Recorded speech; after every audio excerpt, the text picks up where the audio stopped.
जय श्री माताजी. सामूहिकतेमध्ये बंधन घेऊया.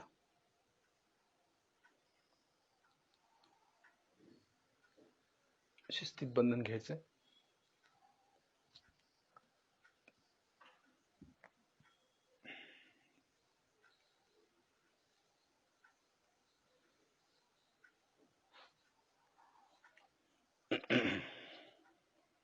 ज्या व्यक्तीशी आपण बोलत आहात त्याने आपला कॉल होल्डवर ठेवला आहे.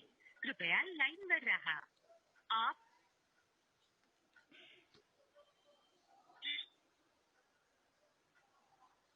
कवच पण शिस्तीत घ्यायचं. डोक्यावरून हात गेला पाहिजे. कुंडलिनी चढवतानाच आपल्याला शस्त्रामध्ये जाणीव झाली पाहिजे. एवढी तयारी आपली व्हायला पाहिजे आता.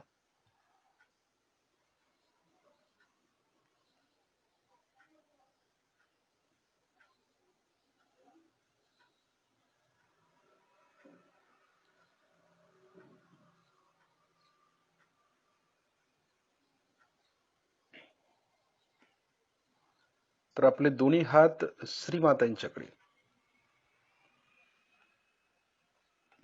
आपले दोन्ही हात श्रीमातांच्याकडे.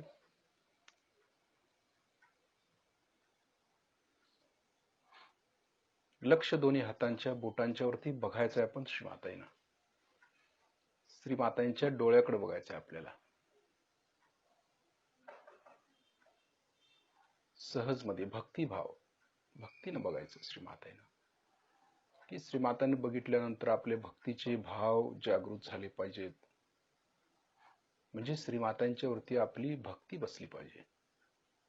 जे काय करतील ते श्रीमाताजी आपणच. करत्या करवित्या आपणच आहात. सर्व करणारे आपणच आहात. अशी भक्ती करायची आपण श्रीमातांना.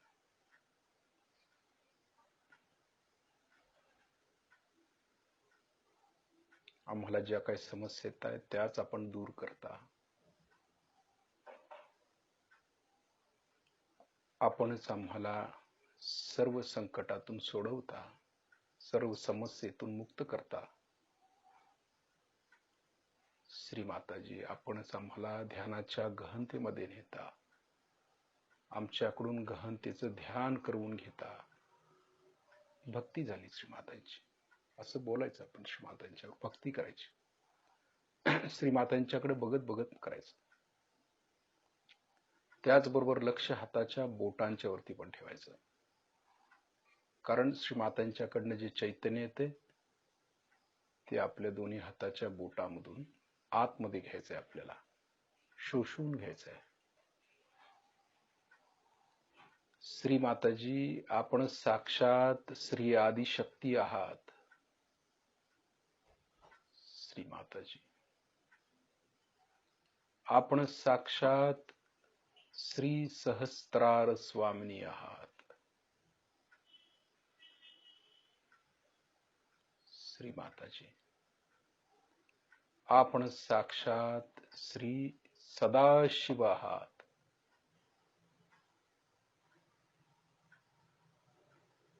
श्रीमाताजी सदाशिव आहेत. आपलं सार सर्वस्व श्रीमाताजी आहेत.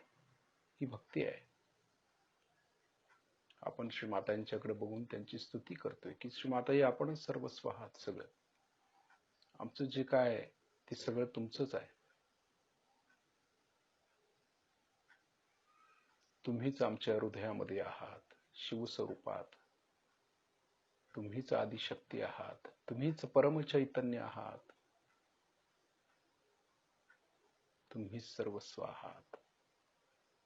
भक्ती करायची श्रीमातांच्याकडे बघत.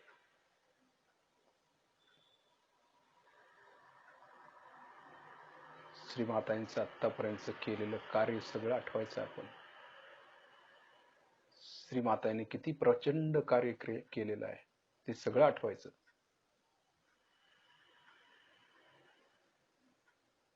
श्रीमातांची नम्रता, त्यांचं सहजोग्यांच्यावर असलेलं प्रेम, त्यांची कार्यपद्धती, त्यांची बोलण्याची पद्धती सगळं आठवायचं. त्यांची स्तुती करायची आपण.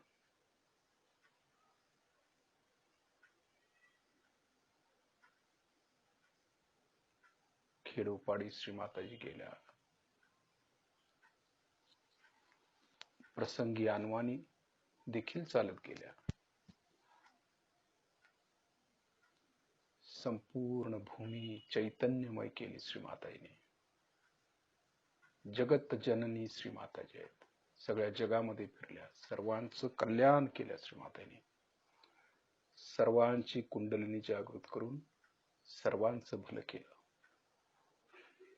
जे आत्मतत्व आहे, जे दुर्लभ आहे, अति दुर्लभ होतं ते हिमालयात जाऊन तपश्चर्या करणाऱ्यांना पण जे मिळत नाही, वर्षानुवर्षे तप करणाऱ्यांना पण जे मिळत नाही, ते श्रीमाताजीने आपल्याला घर बसल्या दिलं. प्रपंच करत हा परमार्थ त्यांनी घडवला. त्या श्रीमाताजींना, त्यांची आपण भक्ती करतोय. त्या साक्षात आदिशक्ती आहेत, ज्यांनी आपल्यामध्ये शिवतत्व जागृत केलं.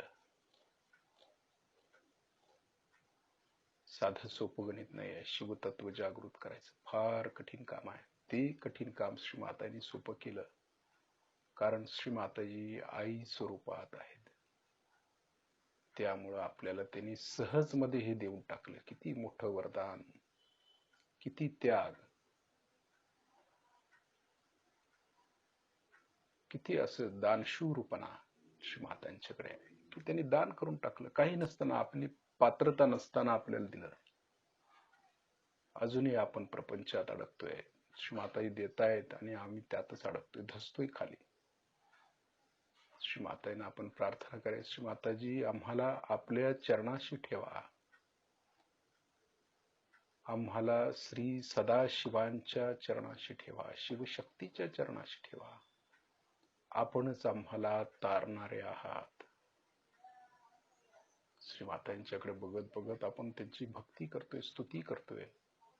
लक्ष हाताच्या बोटांच्या वरती पण आहे. चैतन्य येते आपल्याला. जशी जशी भक्ती करू आपण श्रीमातांची, जसं आपण श्रीमातांच्या जवळ जाऊ, त्यांच्याशी जोडलं जाऊ, तसतशा व्हायब्रेशन्स आपल्याला जास्त येत आहेत. हे जे काय अफाट कार्य श्रीमातांनी काढलेलं आहे, ते पुढे नेण्याचं काम सहजयोग्यांचं आहे. श्रीमातांनी फार मोठी जबाबदारी आपल्या सर्व साधकांच्या वरती टाकलेली आहे आणि श्रीमाताजी निराकार स्वरूपात आपल्याला मदत करतायत. जरी श्रीमाताजी साकार मध्ये नसल्या तरी निराकार मध्ये श्रीमाताजी कार्य करत आहेत हे आपल्या लक्षात येईल. कारण परम चैतन्याद्वारे आपल्याला सर्व गोष्टी समजतात. श्रीमातांच्या समोर बसलं तर जे चैतन्य आपल्याला जाणवतं, जे तत्व आपल्यामध्ये जागृत होतं, जी देवता, जी देवी जागृत होते आपल्या आतमध्ये, ते फार मोठं कार्य श्रीमाताजी करतायत. सूक्ष्मातून करतायत. फक्त आपण जागृत होणं महत्वाचं आहे. सर्व साधकांनी स्वतः जागृत होऊन दुसऱ्याला जागृत करणं अत्यंत आवश्यक आहे. त्याची गरज आहे आणि हेच कार्य श्रीमातांचं. त्यांनी आपल्याला उदार अंतःकरणानं आपल्यातलं शिवतत्व जागृत केलं. तसं शिवतत्व आपल्यामध्ये प्राप्त करायचंय आपण. त्या शिवांचे गुण आपल्यामध्ये आले पाहिजेत. त्यांची क्षमाशीलता आपल्यामध्ये आलीच पाहिजे. त्यांची सहनशीलता आपल्यात आलीच पाहिजे. ते जे काही तत्व श्रीमातांनी दिलेलं आहे, आत्मतत्व म्हणजे शिवतत्व, तेच जागृत झालं पाहिजे. ते जागृत झालं, ती क्षमाशीलता आपल्यात आली, खऱ्या अर्थानं सहनशीलता आली, तर आपण सहयोगी म्हणायच्या लेवलच्या लायकीचे आहोत.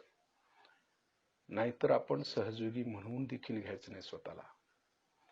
नुसताच लेबल लावायचं नाही सहयोगी सहयोगी. पार झालं पाहिजे. खऱ्या अर्थानं तत्व जागृत झालेलं दिसून आलं पाहिजे जगाला, मग आपण सहयोगी. नाहीतर कसले सहयोगी. वर सहयोग करून आपल्याला काहीही मिळणार नाही. त्यासाठी गहनता प्राप्त केली पाहिजे. ते शिवतत्व आपल्यामध्ये जागृत असणं अत्यंत आवश्यक आहे. कारण शिव जे आहे ते पूर्णपणे क्षमाशील आहेत. पूर्णपणे क्षमाशील आहेत. सर्वांना क्षमा करतात. राक्षसांना पण ते वरदान देतात. त्यांच्यामध्ये कुठलीही गोष्ट अशी नाही की त्यामध्ये ते अडकलेले आहेत. अटॅचमेंट आहे असं नाही. शिव हे डिटॅचमेंट, शिवतत्व हे डिटॅचमेंट आहे. सर्व जगाचे नियंते आहेत ते, सर्व जग चालवतात ते, परंतु सगळ्यांच्या पासून अलिप्त आहेत. तसंच आपलं देखील आहे. ते तत्व श्रीमाताने आपल्यात दिलेलं आहे. ते शिवतत्व आपल्यात जागृत केलेलं आहे. तर आपण देखील त्या शिवांच्या सारखंच असायला पाहिजे. सगळं करायचंय, सगळ्याच कार्य करायचंय, परंतु कशातही अडकायचं नाही. अलिप्तता, एकटा जीव सदाशिव म्हटलंय कशाला? ते तत्व आहे आपल्यामध्ये आणि तेच आपल्यात जागृत होणं आणि ते सतत जागृत ठेवणं स्वतःमध्ये आणि दुसऱ्या साधकापर्यंत जागृत ठेवणं अत्यंत महत्वाचं आहे. कारण शिवांना फक्त प्रेमच आवडतं. आपल्या हृदयामध्ये शुद्ध प्रेम पाहिजे आणि त्या प्रेमाच्या सागरामध्ये सर्वांना क्षमा करून आपल्या सागरामध्ये डुबकी मारायला द्यायची. आपण सागर असं म्हणत नाही की मी फक्त चांगल्याच लोकांना घेईन, वाईट लोकांना पण ते घेतं. कितीतरी जलचर हिंस्त्र प्राणी सागरामध्ये असतात, परंतु सागर शांत आहे, क्षमाशील आहे, सहनशील आहे. तशी स्थिती आपली पाहिजे. कारण हृदय सागरासारखं विशाल आणि गहन असायला पाहिजे. कारण त्या हृदयामध्ये श्री शिवांचं प्रतिबिंब आहे, शिव आहेत. ते सर्वांच्या वरती प्रेम करतायत. तसं प्रेम आपण इतर साधकांच्या वरती केलं पाहिजे, तरच आपला सहजयोग रुजतो. अन्यथा आपल्यामध्ये क्रोध असेल, सहजयोग पसरवताना किंवा सहजयोग सांगताना क्रोध येत असेल, आपल्याला राग येत असेल किंवा दुसऱ्याचा राग आपण सहन करू शकत नाही, त्यावेळेला आपल्यातलं शिवतत्व नसल्याचं दिसून येतं. क्षमा करणं अत्यंत आवश्यक आहे. या कलियुगामध्ये सर्वात मोठं शस्त्र आहे आपलं क्षमा. ती केली पाहिजे. कोणी कितीही चुकलं तरी त्याला क्षमा ही केलीच पाहिजे. जर आपण सजयुगी आहे, खरोखरचे सजयुगी आहे, खरोखरच श्री माताने आपल्यामध्ये दिवा पेटवलेला आहे आत्म्याचा, शिवतत्वाचा, तर आपण खरोखरच क्षमा करतो. संतांचं उदाहरण घ्यायचं आहे आपल्याला. संतांना किती त्रास दिला, परंतु त्यांनी क्षमाच केली. कारण त्यांचं ध्येय त्यांना माहिती होतं, कुठल्या स्थितीला पोचायचं आहे माहिती होतं. तेच तत्व श्री माताने आपल्याला दिलेलं असताना आपण मात्र डळमळतो का? आत्मपरीक्षण आपण स्वतः करायचं आहे. खरोखरच आपण त्या तत्वापर्यंत पोहोचलोय की नाही, त्या लायक आपण आहोत की नाही हे बघायचं आहे आत्मपरीक्षण करून, आणि ते तत्व आपण प्राप्त करायचा प्रयत्न करायचा आहे. हळूहळू आपले डोळे बंद करायचे. आता लक्ष हाताच्या बोटांच्या वरती. जे काय चैतन्य श्री मातांच्याकडून येते ते आपण शोषून घ्यायचं आहे. परमत चैतन्य जे येते ते खेचून घ्यायचं आहे आपण. जो हिमालयाचा गारवा, चैतन्य थंड असतं म्हणजे हिमालयाचा स्त्रोत आहे तिथून, म्हणजे शिव तत्वाकडून आपल्याला चैतन्य जाणवतं ना. ते आत्मतत्व जागृत झालं की हिमालयच जागृत होतो, कैलास जागृत होतो आणि ते चैतन्याद्वारे आपल्याला समजायला चालू होतं. हे समजण्यासाठी देखील आपल्यामध्ये शिवतत्व जागृत होणं आवश्यक आहे. फार महत्वाचं आहे शिवतत्व जागृत होणं. जर नाही झालं तर असे सहयोगी काही कामाचे नाही आहेत. काही उपयोग नाही. आपण क्षमा करू शकत नाही, दुसऱ्याचा त्रास घेऊ शकत नाही. शिवानी जसं हलाहल पिलं, त्यांना विष आवडतं प्यायला, त्यांना अमृत नको असतं कधी. विष, दुसऱ्याचा त्रास घेणार ते सतत, तेच विष आहे ना. दुसऱ्या जे कोण बोलतात आपल्याला, जे कोण त्रास देतात, त्याला उलट ते जवळ करतात, त्याच्यावरती प्रेम करतात. हे शिवांचा गुण आहे. आपलं उलट आहे मनुष्याचं. कुणी आपल्याला त्रास दिला तर आपण त्याच्याकडे बघत देखील नाही. सतत तो समोर व्यक्ती दिसला तरी आपल्याला राग येतो. यांनी मला फसवलं, याने अमकं केलं, याने तमकं केलं, हे मला असं बोलले, तसं बोलले, असं म्हणत आपण सजोगी जरी असलो तरी विसरतो की आम्ही सजोगी आहोत. श्री माताने जे तत्व आमच्यात दिलेलं आहे ते का नाही जागृत ठेवत आपण? ते शिवतत्व कशासाठी दिले आपल्याला? शुद्ध प्रेमासाठी, दुसऱ्यांना प्रेम वाटण्यासाठी. आणि ते जर आपण नाही केलं तर ते तत्व जागृत करून काय फायदा आपला? काहीच नाहीये. म्हणून आपण कायम त्या तत्वामध्ये उतरायचं आहे. आपल्या दोन्ही हातातून जे चैतन्य येते ते आपण शोषून घ्यायचं आहे, एकसारखं खेचून घ्यायचं आहे.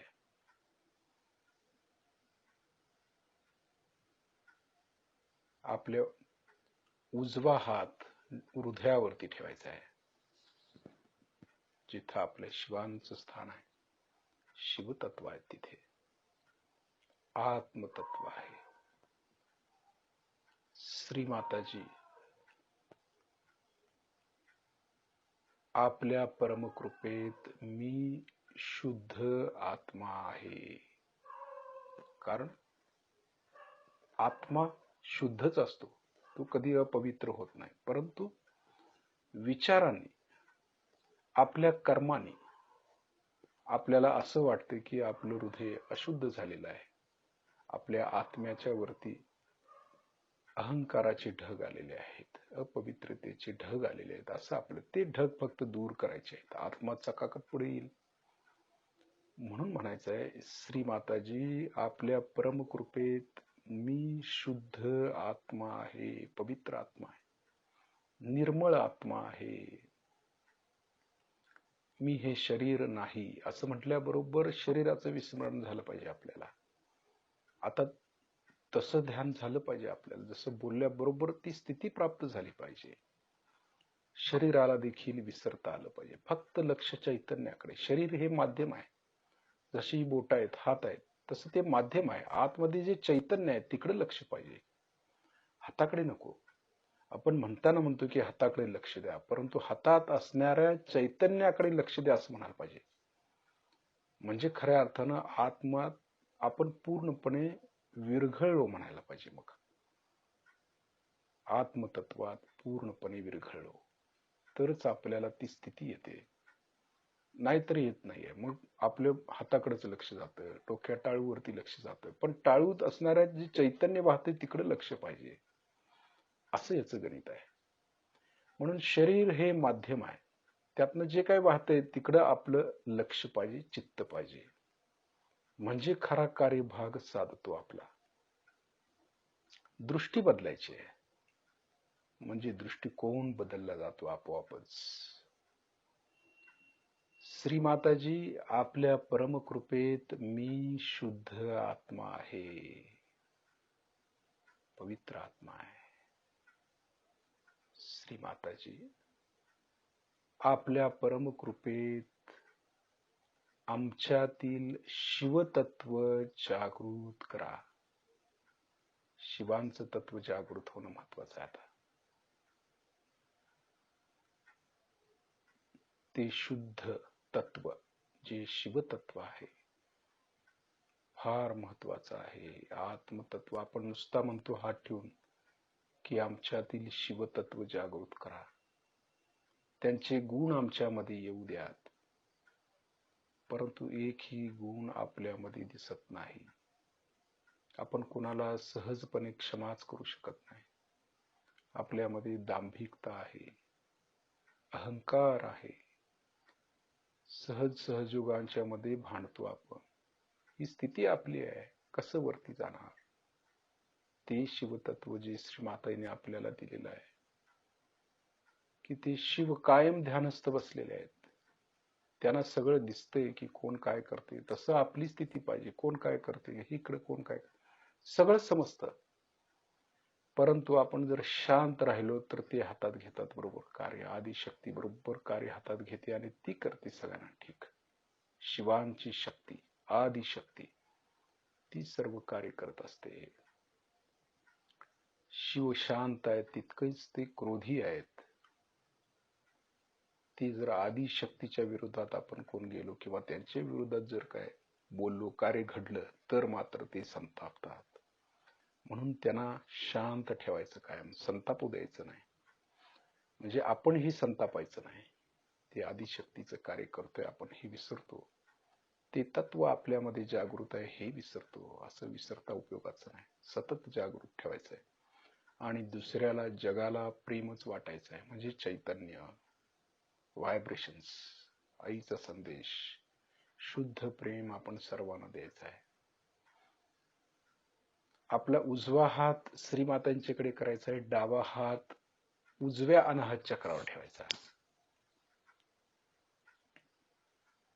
श्री माताजी कृपा करून आम्हाला मर्यादा पुरुषोत्तम बनवा.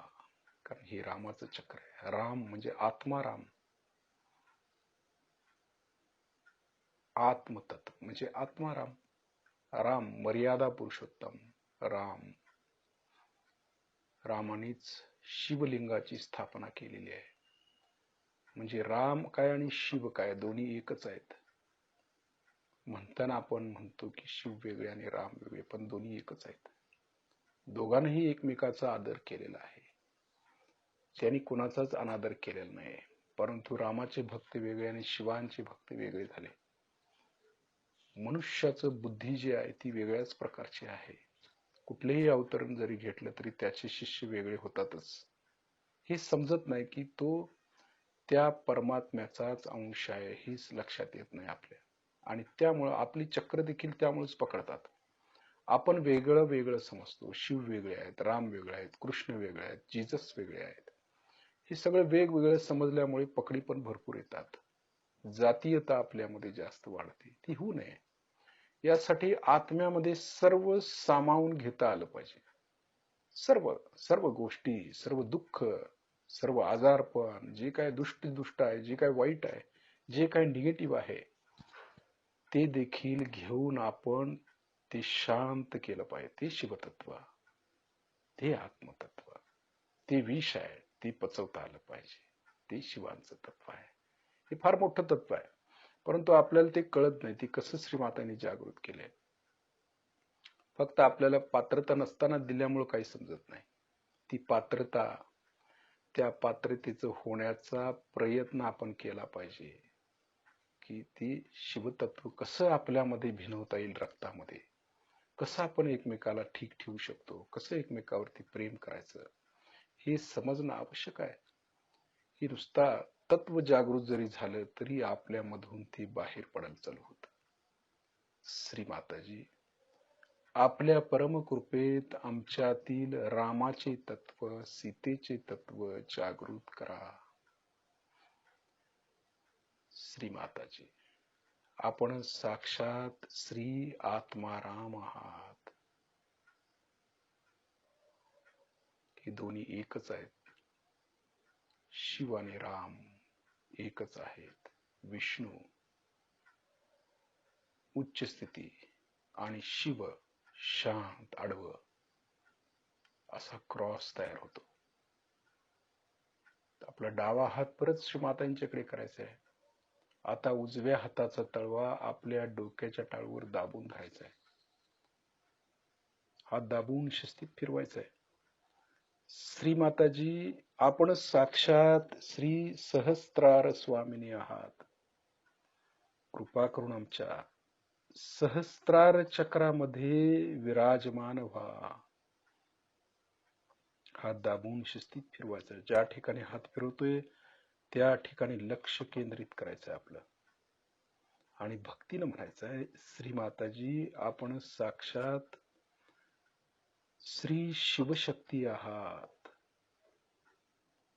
श्री माताजी, आपण साक्षात श्री आदिशक्ती आहात. श्री माताजी, आपण साक्षात श्री सदाशिव आहात. ज्या ठिकाणी हात फिरवतोय त्या ठिकाणी लक्ष केंद्रित करत म्हणायचं. तर हात किंचित वरती उचलायचा आहे आपल्याला, 7-8 इंच वर. थोडासा वर खाली मागे पुढे गोल फिरवून बघायचं आहे. टाळूतून आपल्याला थंड चैतन्य लहरीवर उसळी मारून वर येत असलेले दिसतील, आपल्याला जाणवतील. त्याची जाणीव घ्यायची आपल्याला. हेच महत्वाचं आहे ध्यानामध्ये, की पार होणं महत्वाचं आहे. सहजोगी सहजोगी सगळे सहजोगी, पण पार झालेले सहजोगी किती आहेत, म्हणजे त्यांच्यामध्ये शिवतत्व किती जागृत झाले हे महत्वाचं आहे. हात खाली घेऊया, बघूया आपली कुंडलिनी शस्त्रार्थ भेदन करून वर आली का. अगदी उत्कट भक्ती पाहिजे. शिवभक्त भरपूर आहेत आपल्यामध्ये, परंतु आपण असं समजतो की शिव वेगळे आणि श्री माताजी वेगळे. ते शिव जे आहे ते आपल्या आतमध्ये जागृत पाहिजे. बाह्यात त्याचं पूजन करून काही उपयोग होत नाही. आदर केला पाहिजे. जे स्वयंभू शिवलिंग आहे त्यांचा जरूर आदर केला पाहिजे. परंतु ते तत्व आपल्यामध्ये कसं जागृत होईल हे कोण बघायचं? हेही बघितलं पाहिजे आहे. त्यांचे गुण आपल्यामध्ये कसे येतील हे बघायला नको का? जे आईनं आपल्याला दिलेलं आहे ते कसं जागृत करायचं, कसं जागृत ठेवायचं हे महत्वाचं आहे. की सर्व जगाला दिसून आलं पाहिजे की शिव आपल्या हृदयातच आहेत. अरे ह्या सहजुग्यांच्या हृदयात आहेत. हे कधी दिसून येणार? हे दिसून येणं महत्वाचं आहे की शिवांचं तत्व जेव्हा ही माणसं सहजुगी दिसतायत ही खरोखर ह्यांच्यामध्ये शिव आहेत, बाहेर कुठं नाही आहेत, आतमध्येच आहेत ह्यांच्या, असं ज्यावेळी दिसेल त्यावेळेला आपण पार झालेले सहजुगी म्हणू. आपण थोडक्यात श्रीमाताने एक शब्द वापरलाय की पार झालेले लोक पाहिजेत, सहजुगी पाहिजेत. सहजुगी सगळेच आहेत पण पार झालेले किती आहेत? पण हे कळत नाही आपल्याला. पार झालेलं म्हणजे काय समजत नाही. पार झालेले म्हणजे आपण शस्त्राच्या वरती जाणं, जे सदाशिवांच्या चरणाशी स्थिर होणं. पार झालेले म्हणजे आपल्यामध्ये ते तत्व अंगी भिनलेलं असायला पाहिजे. त्या देवतेचे गुण आपल्यामध्ये आले पाहिजे आणि ते सगळ्या जगाला दिसून आलं पाहिजे. त्याला पार झालेली सहजुगी म्हणायचं. कायम चैतन्याच्या सागरामध्ये आपण पाहिजे. लक्ष आपण शस्त्राच्या वरती ठेवतोय. एक मिनिटभर परत आपल्याला त्या शिवतत्वावरती ध्यान करायचंय. थोडस ते आत्मतत्व काय, आपण स्वतः आत्मतत्व असताना पण अजूनही हे तत्व हृदयामध्येच आहे असं म्हणतो. परंतु ते तत्व आपण झालं पाहिजे. आता ती सूक्ष्मता आपल्यात आली पाहिजे. हे शरीर वेगळं आणि आत्मा वेगळं, हा शिव वेगळं, शिवोहम शिवोहम स्थिती आली पाहिजे. तो शिव मी आहे एवढंच श्रीमातांनी दिलेलं असताना आपण ते करत नाही. ती गहनता प्राप्त केली पाहिजे आणि ती गहनता आल्यावरती ते गुण आपल्यामध्ये प्रकर्षानं दिसून आले पाहिजेत समोर. प्रकर्षानं वेगळे पण झालं पाहिजे, परिवर्तन झालं पाहिजे आपल्यात. का नाही परिवर्तन होत? अजून आहे तसेच का आहोत आपण? परिवर्तन झालं पाहिजे आणि आपल्यात परिवर्तन झालं तर आपण दुसऱ्यामध्ये परिवर्तन केलं पाहिजे. आपण स्वतः ध्यान घेऊन दुसऱ्याचं चक्र ठीक केली पाहिजे, त्यांचे आजार बरे केले पाहिजे, त्यांचं ध्यान घेतलं पाहिजे, त्यांना शस्त्रावरती स्थित केलं पाहिजे. श्रीमाताही आपल्याला देत आहेत सगळं. हे आपण विसरायचं नाही. अहंकार येऊ द्यायचं नाही आपल्यामध्ये. हे मी केलं म्हणायचं नाही. करणारा श्रीमाता परमेश्वर आहे. म्हणून ते तत्व आपल्यामध्ये श्रीमातांनी दिलेलं आहे. किती महत्वाचं आहे याच्यावरती जरूर चिंतन झालं पाहिजे, मनन झालं पाहिजे की श्रीमाताई देतायत किती आपल्याला, आपण घेतोय किती, करतोय काय हे समजलं पाहिजे. महायोगी शिवाय ते सर्व त्याग करून ते ध्यानामध्ये बसलेले आहेत. सर्व त्याग केलेला आहे त्यांनी. आपल्यामध्ये ते तत्व आहे. मग ते तत्व जागृत झालं तर आपण कशाचा त्याग केला? काही सुद्धा नाही. आपल्याला सगळंच पाहिजे आहे. अजून सर्व गोष्टी आपल्याला पाहिजेत आणि आम्ही सहयोगी. कशाचे? कसे सहयोगी? पार तर झालेले नाहीत, नुसताच सहयोगी. हे पाहिजे, ते पाहिजे, ह्याचा लोभ, त्याचा लोभ, अभिमान. ते कसं तत्व प्राप्त व्हायचं? म्हणून आपण त्याचा तपश्चर्या करून ते मिळवलं पाहिजे. आता हे ध्येय आमचं की मी आत्मा आहे आणि तो मी मिळवणारच, असं ध्येय पाहिजे आपलं. आणि ही स्थिती आपण प्राप्त केली पाहिजे. आता हळूहळू शस्त्रार मध्ये यायचंय आपल्याला. वरून शस्त्रार मध्ये शिस्तीत यायचं फार महत्वाचं आहे. शरीर आता थोडं स्थिर ठेवायचं, हालायचं नाही जागेवरून.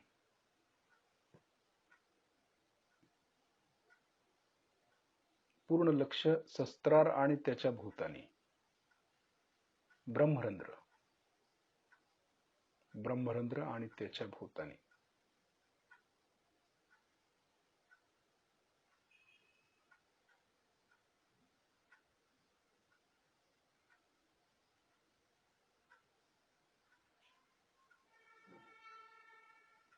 ब्रह्मरंध्रातून खाली यायचं आज्ञेमध्ये.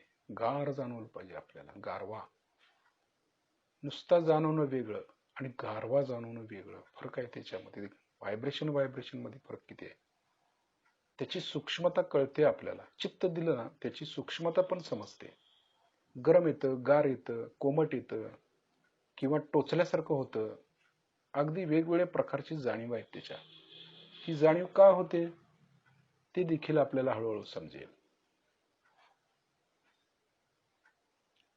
आज्ञेतून विशुद्धीमध्ये यायचं.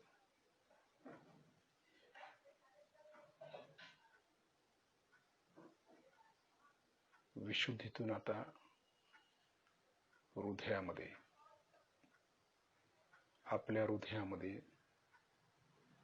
यायचं लक्ष. आता काय करायचंय बघा. आपल्याला फक्त एक 3 किंवा 4 मिनिटं ती अवस्था प्राप्त करून घ्यायची आहे. ती करत असताना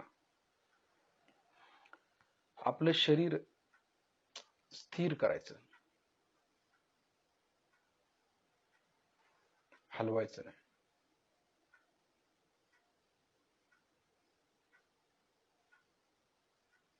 स्थिर ठेवायचं. आता हे शरीरामध्ये आपण चेतनेच्या स्वरूपात आहोत. या शरीरामध्ये चेतनेच्या स्वरूपात चैतन्य सगळीकडे, हातामध्ये, पायामध्ये, डोक्यामध्ये, पोटामध्ये, सगळीकडे चैतन्य आहे. म्हणजे आपण या शरीरामध्ये पूर्णपणे विखुरलं गेलोय. पण पूर्णपणे विखुरलं गेलोय या शरीरामध्ये चेतनेच्या रूपामध्ये. श्रीकृष्णाने सांगितले ना, मी मनुष्यामध्ये चेतनेच्या रूपात आहे, त्याला जाणायला पाहिजे. आता करायचंय काय बघा. आता ही संपूर्ण चेतना आपण ओढून घेऊन हृदयामध्ये यायचं. आपण स्वतः चेतना आहे ना, चैतन्य आहे आपण. Nothing but vibrations. आपण चैतन्य आहे. परमेश्वरानं आत्मा बनवला, आपण आत्मा आहोत म्हणजे हे चैतन्य आहे. व्हायब्रेशन्स म्हणजे चैतन्य आपण आहे. हे शिव तत्व जे आहे ते आपण आहे. शिव म्हणजे चेतना, चैतन्य, मनुष्यामध्ये असलेली चेतना, जीव, शिव. ज्या वेळेला चेतना निघून जाते त्यावेळी शव होतं आपल्या देहाचं. म्हणून आपल्या देहाला महत्व आहे या चेतनेमुळं, चैतन्यामुळं. आता हे जे काय चैतन्य आहे ते संपूर्ण ओढून ह्या हृदयामध्ये आणायचं, एकरूप करायचं हृदयात. बघा, सुरुवातीला आपण दोन्ही हातातले जे काही चैतन्य आहे ते ओढून आपल्या हृदयात आणायचं. कसं कसं करायचं बघा. हातामधलं चैतन्य आणायचं ओढून. म्हणजे हात स्थिर झाले पाहिजेत लाकडासारखे. कारण चैतन्य काढून घेतलं तिथलं, हृदयामध्ये आणलं म्हणजे हात स्थिर झाले. हा अभ्यास आहे आपला, तपश्चर्या आहे, ही केली पाहिजे. हात स्थिर झाले. त्यानंतर दोन्ही पायातले चैतन्य काढायचे, हृदयामध्ये आणायचं, खेचून घ्यायचं सगळं. शोषून घेण्याची प्रक्रिया आपण केलेली आहे हातातून, तसं शोषून घ्यायचं. आता आत्मा ह्या शरीरातलं चैतन्य शोषून घेतोय. घेता येते का बघा. पायातलं चैतन्य शोषून घ्यायचंय आपण हृदयामध्ये. आता पोटातील खालून सगळं वर वर वर सगळं शोषून घ्यायचं. म्हणजे संपूर्ण खालची बॉडी, हात वगैरे सगळं काय झालं, निर्जीव झालं. म्हणजे स्थिर लाकडासारखं झालं. स्थिर करायचं त्याला. ते चैतन्य खेचून हृदयामध्ये आणायचं. आता डोक्यातील चैतन्य, डोक्यापासून मान बिन सगळं पुढचा गळा, ती संपूर्ण खांदा वगैरे संपूर्ण चेतना आपण हृदयात आणायची. म्हणजे संपूर्ण बॉडीची चेतना थोडक्यात हृदयामध्ये आली. म्हणजे शरीर स्थिर झालं लाकडासारखं. बघायचं तसं होतं का. म्हणजे आपण कुठे आहे आता, हृदयामध्ये आलो. शिवोहम शिवोहम, मी शिव आहे, मी आत्मा आहे. फक्त आता आत्म्याची जाणीव, तो मी आहे. या शरीरात नाही. आता शरीरातनं खेचून हृदयात आलो मी. हृदयामध्ये माझा निवास आहे.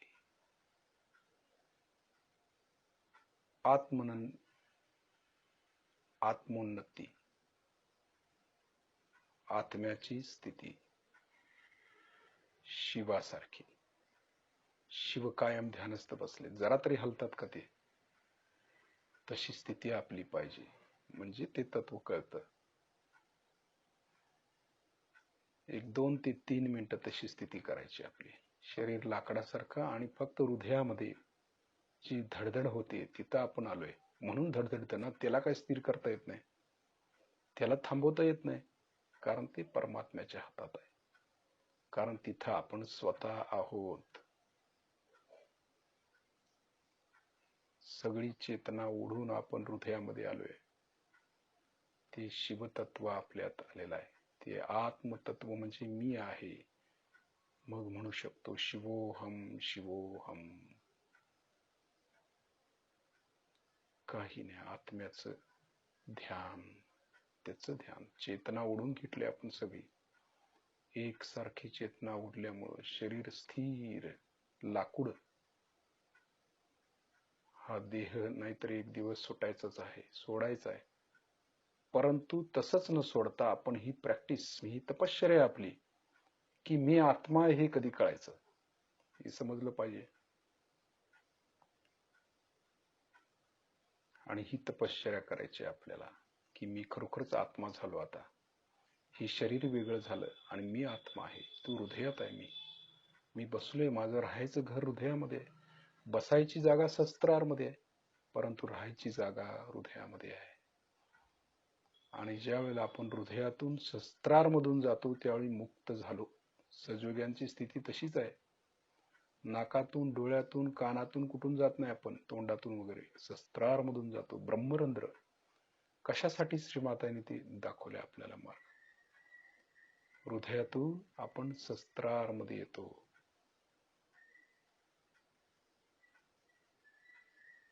आता आपण हृदयातून सहस्त्रारमध्ये यायचं, संपूर्ण ताकद सहस्त्रारमध्ये आणायची. अचेतन झालोय आपण, शरीर स्थिर. ही क्रिया हळूहळू वाढवायची आपल्याला. लगेच काय होणार नाही आपल्या हातून, कारण थोडी तपश्चर्या याच्यामध्ये. चेतना हळूहळू वरती आणायची. जशी कुंडलिनी जास्तीत जास्त वर येईल, तसं चेतना पण जास्तीत जास्त वरती येईल. आता सहस्त्रारमध्ये यायचं आपण, हृदयातून सहस्त्रारमध्ये. सहस्त्रारमध्ये आपण शिवतत्वच आहे ना, जसं शिवलिंग आहे तशा स्थितीमध्ये चेतना आपण आहे. ती चेतना आहे ज्योतिर्मय स्वरूप चेतना. ज्योतिर्मय, ज्योतिर्लिंग आहे ना. ज्योतिर्लिंग कशाला म्हणायचं मग? ती दिव्याची प्रकाशमय ज्योत. सहस्त्रारमधून वर आहे आपण, वर आलो. यायचं, प्रयत्न करायचं, हृदयातून सहस्त्रारमध्ये वर यायचं. थोडस ज्योत मोठी करायची.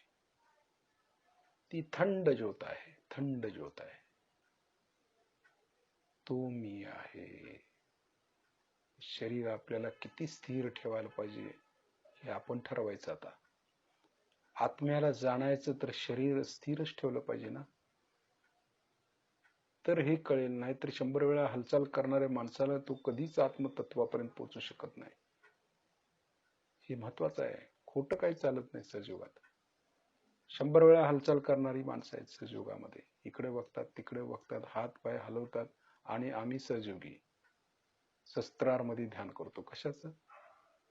दिसून आलं पाहिजे आपल्याला. स्वतःला नाही फसवायचं. आपण हृदयापासून ते प्राप्त केलं पाहिजे. निदान आजपासून तरी प्रयत्न करायचा. ते शिवतत्व आम्ही प्राप्त करू. खऱ्या अर्थानं ती वेळ आलेली आहे. आपण स्वतः सहस्त्राच्या वर येण्याचा प्रयत्न करायचा आहे. स्वतःच वर यायचं. येता येते काय बघायचं. देहातीत नुसता गणेशास्त्र शीर्ष म्हणून काय उपयोग? गुणातीत, देहातीत, धर्मातीत म्हणजे काय? या सगळ्याच्या पलीकडं. देहातीत म्हणजे काय? देहाच्या पलीकडं, पार झालेले. देहातीत म्हणजे पार झालेले. पार झालेले सजुगे आपण. सहस्त्रारच्या वर आलो की पार झाले. आता ही ज्योतिर्लिंग जे आपल्या सहस्त्रारच्या वर आलेलं आहे ते म्हणजे आपण आहे. ते हळूहळू हळू वरती न्यायचं आहे आपल्याला. तो लिंग रूपी देह बरोबर. आत्मलिंग म्हणजे आपण स्वतः हळूहळू वरती आणायचं.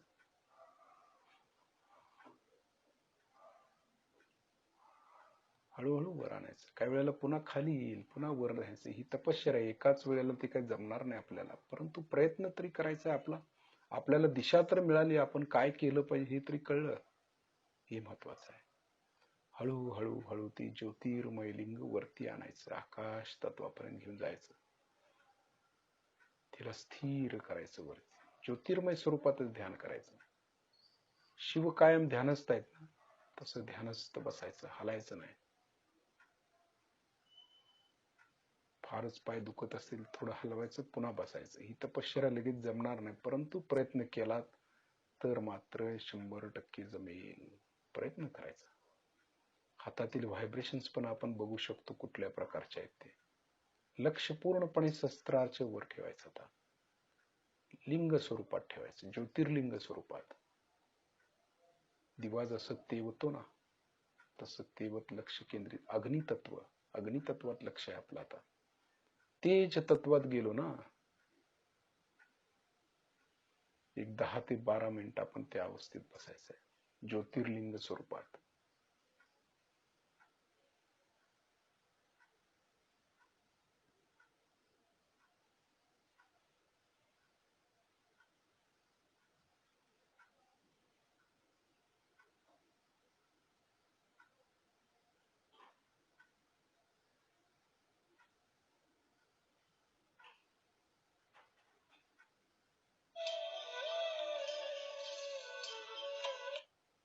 किसी ने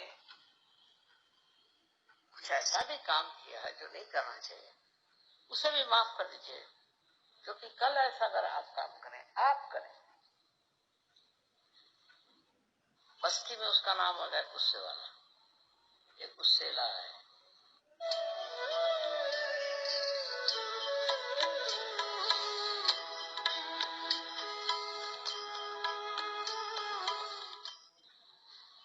हमारे देश में भी लोग गुस्से वाले आदमी को पहचानते हैं। बस्ती में उसका नाम हो गया गुस्से वाला, ये गुस्सेला है, गुस्साड़ा है, ऐसे नाम उसके होते हैं, और ऐसे आदमी से दूरी रहना चाहते। ठीक है, किसी ने गलती कर उसको माफ कर दीजिए। किसी ने कुछ ऐसा भी काम किया है जो नहीं करना चाहिए, उसे भी माफ कर दीजिए, क्योंकि कल ऐसा अगर आप काम करें, आप करें, तो आप किसकी सजा लेंगे? कौन आपको सजा देगा? इसलिए यही समझ लीजिए कि हम सहयोगियों को बिल्कुल अधिकार नहीं कि हम किसी को सजा दें और उनको शिक्षा दें। बहुत से लोग तो मैंने देखा बड़े खोपड़ी पर जमा हो जाते। शिव जी को जिसने मान लिया वही असली पार है। शिव जी का स्वभाव जिसके अंदर आ गया वही अस्त है, और उसके प्रोटेक्शन के लिए भी शिव जी है। जो आदमी सीधा सरल स्वभाव से ही है, उसको घबराने की कोई बात ही नहीं। उसको संभालने वाले शिव शंकर, उसको देखने वाले शिव शंकर। तो इस वजह से आपको उसमें इतना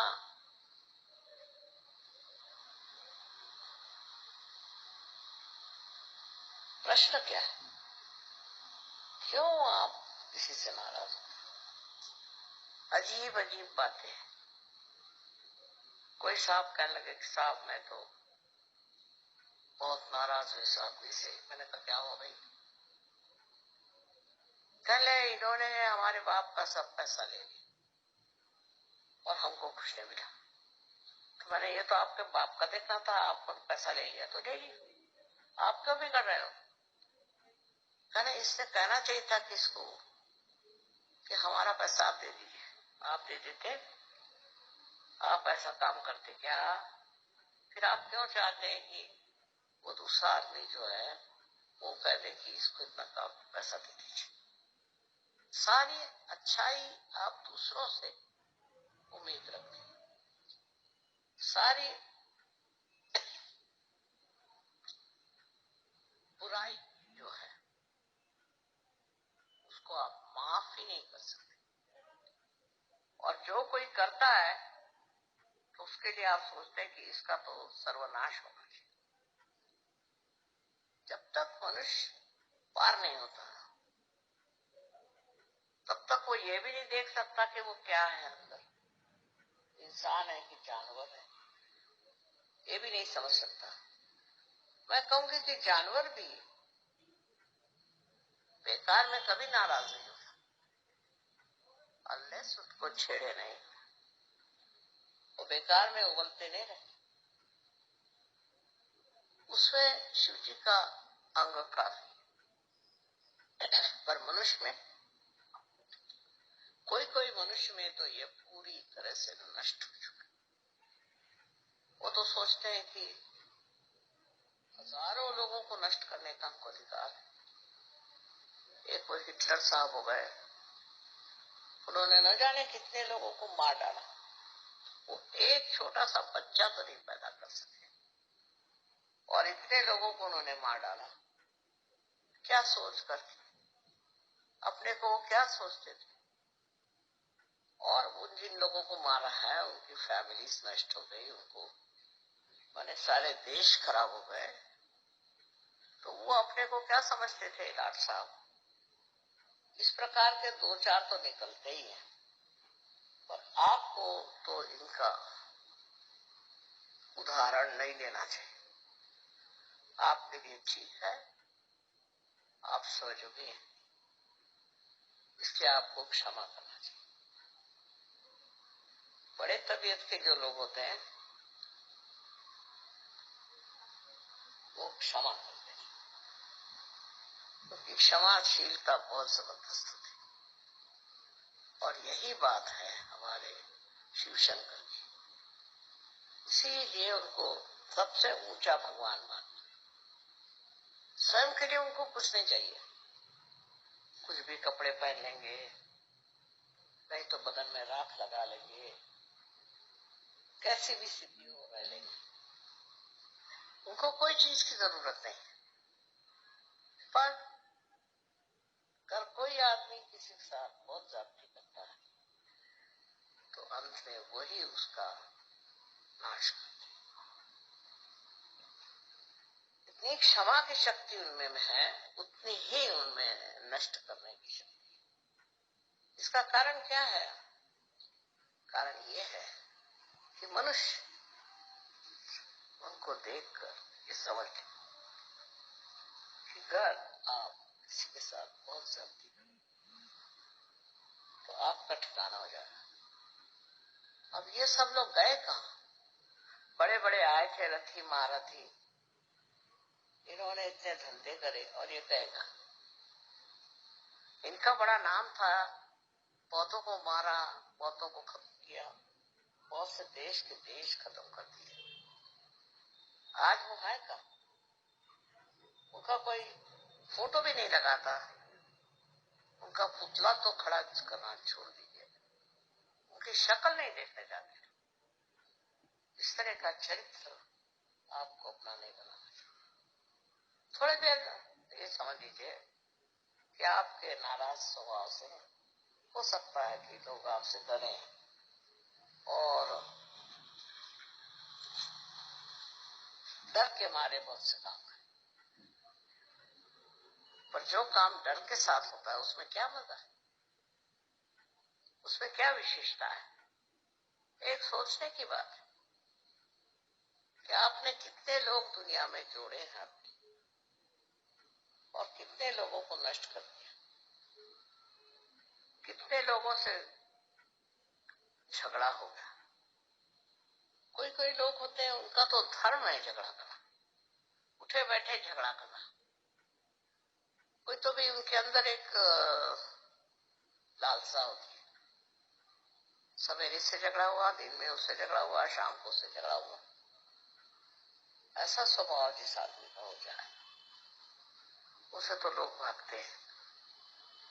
वो अगर सामने से आते दिखाई देंगे तो लोग उड़ जाएंगे दूसरे रास्ते। इससे प्रेम नहीं बढ़ जाता। सहयोग तो पूरा प्रेम का कार्य है। इसमें देखिए, हमें बड़े बड़े उदाहरण, ईसा मसीह ने सूली पर चढ़कर कहा, हे प्रभु इनको क्षमा कर, क्योंकि जानते नहीं क्या कर रहे। इसी प्रकार हमारे अंदर क्षमाशीलता आ जाएगी तो हम भी शिव जी का, क्या कहना चाहिए, कि शिव जी का सामर्थ्य को प्राप्त करें, उनके गुणों को प्राप्त करें। गुस्सा करना, नाराज होना, ये तो कोई खास चीज नहीं। और इसलिए आज के दिन सबको, हमको विचार करना चाहिए कि हम लोग किस कदर दूसरों पे हावी रहते और दूसरों को नष्ट करना चाहते हैं। खासकर हमारे देश में तो मर्दों ने बहुत जुल्म ढाए औरतों पे, और अब भी कर रहे हैं। उसमें सहयोगी को नहीं फंसना चाहिए, ये बेकार की चीज है, इसका कोई अर्थ नहीं लगता। शिव जी के आज पूजन में आप लोग सब अपने मन में संकल्प करें कि हम गुस्सा नहीं करें, चाहे कुछ हो जाए हम गुस्सा नहीं करें। गुस्सा का कोई उपयोग ही नहीं, तो क्यों गुस्सा करते हो? अपनी तबीयत खराब होती है। इसलिए आज सब लोग शिव जी को याद करें और उनके गुणों को प्राप्त होने की कोशिश करें। अनंत आशीर्वाद।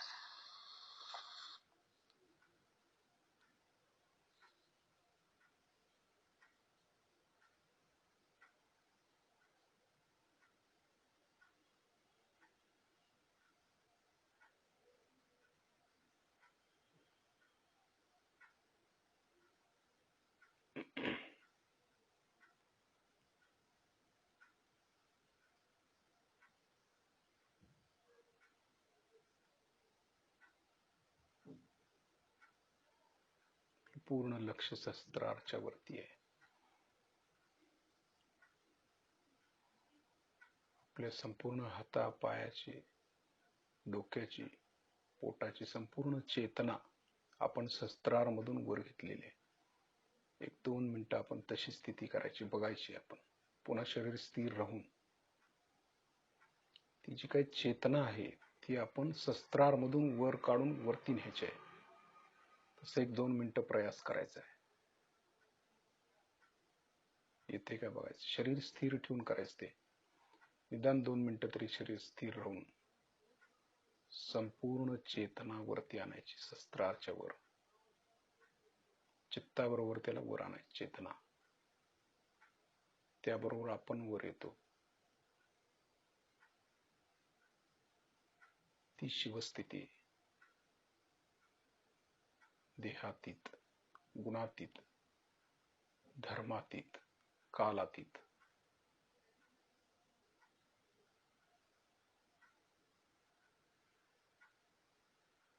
दोन मिनिटं त्या स्थितीमध्ये खेचून वर, चैतन्य शरीरातलं खेचून वर. शोषून घेतो ना आपण चैतन्य. शोषणाची क्रिया आपली वाढलेली आहे.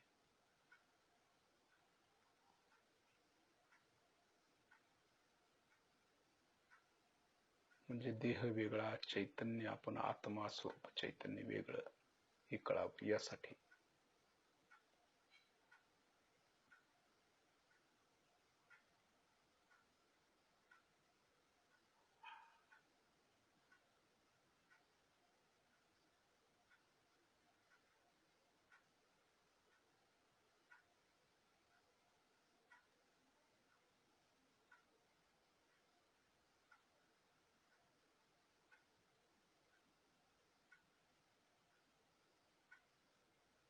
शरीर पूर्णपणे हलकं जाणवतं त्यावेळेला.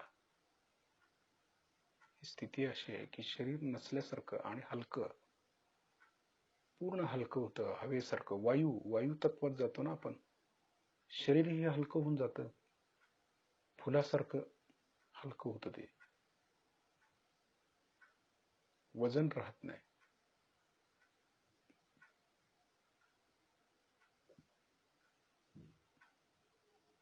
अशी तपश्चर्या आपण रोज करायची.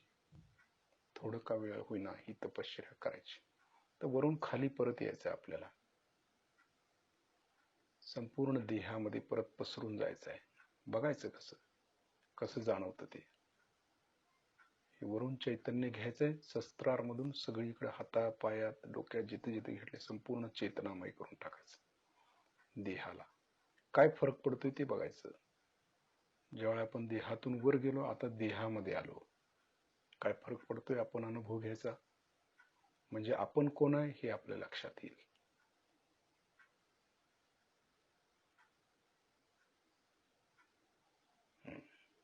पुन्हा लक्ष सहस्त्रारच्या वरती द्यायचं नेहमीप्रमाणे, आकाश तत्वात.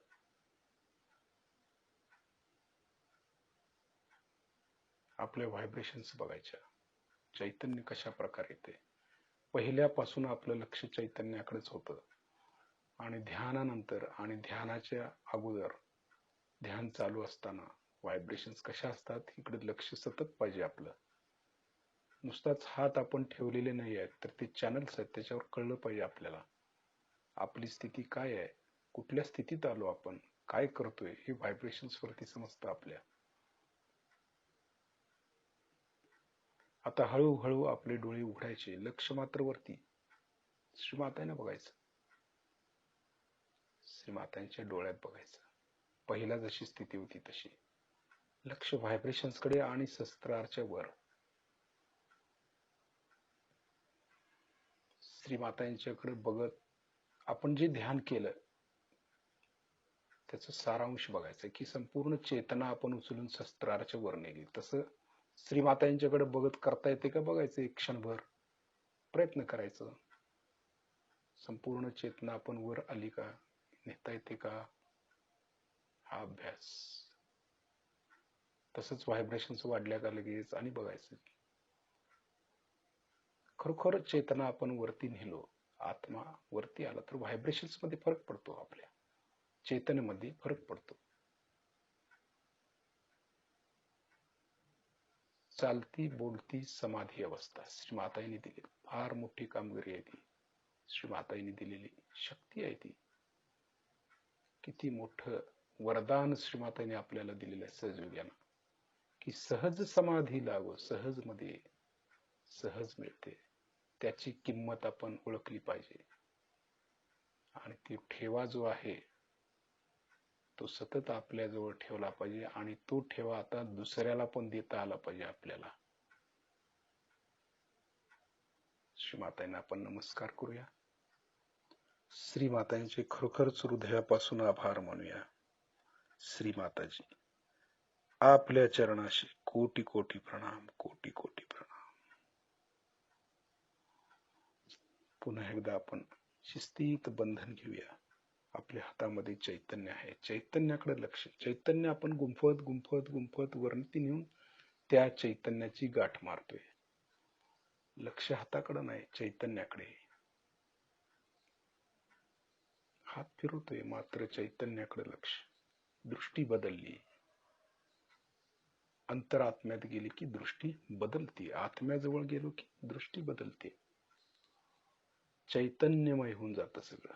व्हायब्रेशन सगळीकडे, आत बाहेर सगळीकडे. कवच घेताना पण बंधन डोक्यावरून उजवीकडे, हात चैतन्याचा उजवीकडून डोक्यावरून डावीकडे, शिस्तीत लक्ष परम चैतन्यावरती.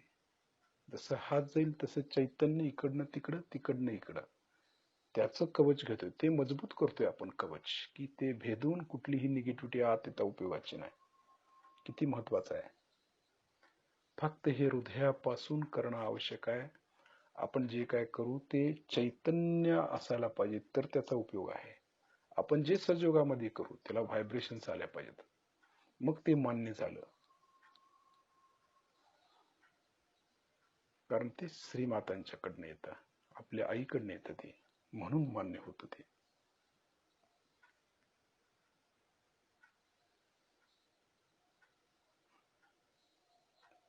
उद्या आपण वैयक्तिक ध्यानधारणा करत असताना अशा प्रकारची ध्यानधारणा करून बघायची. आपलं संपूर्ण चेतना आपण वरती आणायचा प्रयत्न करायचा. शरीर वेगळं, आत्मा वेगळं, प्रयत्न करायचा सर्वांनी. उद्या दिवसभर पण आपण शस्त्राच्या वरती राहायचंय. जय श्री माताजी.